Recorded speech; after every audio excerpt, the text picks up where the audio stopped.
ഒപ്പം തന്നെ T V പ്രസാദും K സജീഷുമുണ്ട്. Prasad, ഇപ്പോൾ പോറ്റിക്ക് നിരവധി രാഷ്ട്രീയ നേതാക്കളുമായും സമൂഹത്തിൽ ഉന്നതരുമായി ബന്ധമുണ്ട് എന്നുള്ള കാര്യം അയാൾ തന്നെ മൊഴി നൽകിയിട്ടുണ്ട്. ആ മൊഴിയിലേക്ക് UDF നേതാക്കൾ കൂടി വരുമ്പോൾ കടകംപള്ളിക്കെതിരായ ഒരു ആയുധത്തിന് മൂർച്ച കുറയുകയാണ്. അവിടെ അടൂർ പ്രകാശ് പലതവണ പോയി എന്നുള്ള വിവരം വരുമ്പോൾ അടൂർ പ്രകാശ് പക്ഷേ നേരത്തെ മാധ്യമങ്ങളോട് പറഞ്ഞിട്ടുണ്ട് 2019 മുതൽ അയാളെ അറിയാമെന്നുള്ളതാണ്. പക്ഷേ ഏത് കാലയളവിലാണ് ഇയാൾ പോയത് എന്നതും പ്രധാനമാണല്ലോ പ്രസാദ്.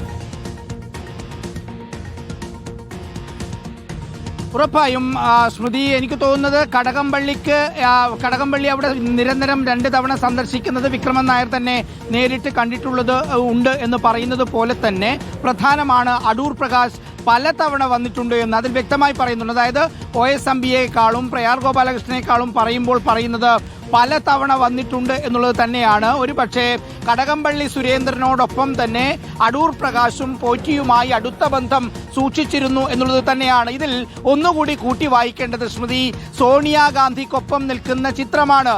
സോണിയാഗാന്ധിക്കൊപ്പം നിൽക്കുന്ന ചിത്രത്തിൽ പോറ്റി ഉൾപ്പെടാനുള്ള കാരണം ഇനിയിപ്പോൾ അടൂർ പ്രകാശ് ആണോ എന്നതിലേക്കാണ് സംശയം നീങ്ങുന്നത്.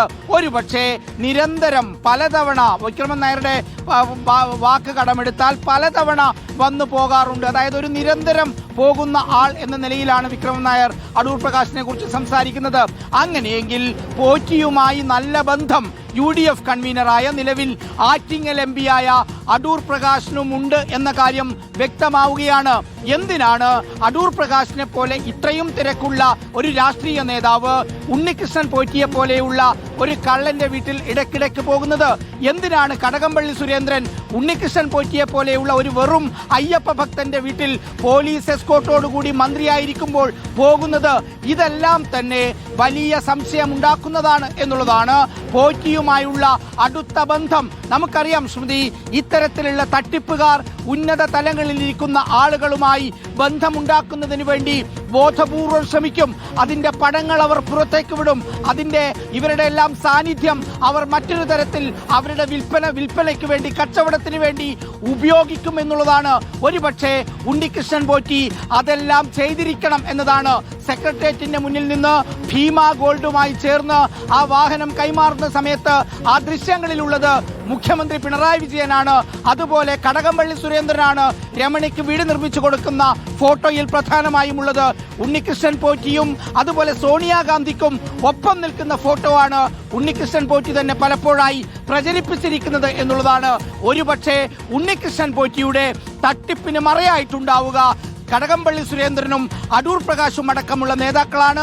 ആറ്റിങ്ങലിലെ OSMB അടക്കമുള്ള നേതാക്കളാണ്.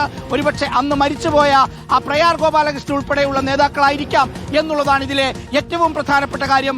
എന്തിനാണ് ഒരു സാധാരണ കീഴ്ശാന്തിയായ ശബരിമലയിൽ ഒരു സ്വാധീനമില്ലാതിരുന്ന ഈ ഉണ്ണികൃഷ്ണൻ പോറ്റിയുടെ വീട്ടിലേക്ക് ഇവരെല്ലാം പോയത്?